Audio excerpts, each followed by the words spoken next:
Hello everyone, मैं आशा reaction में आप सबका स्वागत करती हूँ। अंशु की भाभी ने घर ले लिया है तो उनको हमारी तरफ से बहुत बहुत बधाई। दो बेटियों की माँ इस तरह से किराए के घर में भटक रही थी और वो भी बता रही थी, किराएदार बोल रहा था ये मत छूना वो मत छूना। उनको देखकर बहुत बुरा लगा। घर ले लिया, बहुत अच्छा हुआ, खासकर बेटियों के लिए।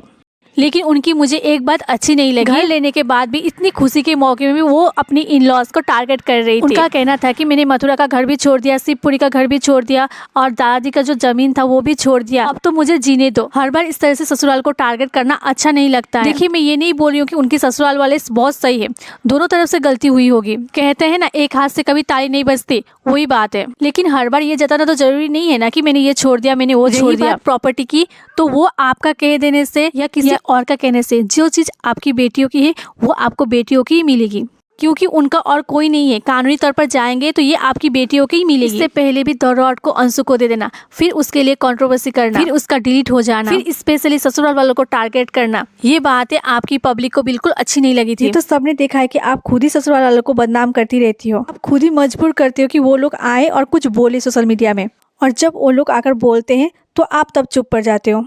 इस तरह से आप खुद ही अपनी इमेज सोशल मीडिया पे खराब कर रहे हो। अब बात करते हैं उनकी सास ससुर की। उनके सास ससुर के पड़ोसी ने एक ब्लॉग डाला था जिसे देखकर सच में रोना आ गया। पहले आरोही का बर्थडे आता है, फिर सूरज जी का, फिर आरू का। परसों शायद सूरज जी का बर्थडे था, जहाँ पर सूरज जी के माता पिता और उनके पड़ोसी और 2 बच्चे थे। मैंने ब्लॉग में देखा कि उनकी माता जी एक लेकर सूरज जी के फोटो के सामने रख रहे थे। कौन सही कौन गलत ये तो पता नहीं है, लेकिन किस्मत ने उनके साथ बहुत बुरा किया। जिस घर में 2 जवान बेटे थे, आज उनमें से कोई भी एक नहीं है। एकदम सुना सुना था। उस माँ के बारे में सोचकर सच में बहुत दुख होता है। मैंने जब ये ब्लॉग देखा तो मुझे सिर्फ ये लगा कि सच में अगर एक बेटा तो कम से कम होता इस माँ के पास, जो कि माँ की आंसू तो पूछ सकता कम से कम।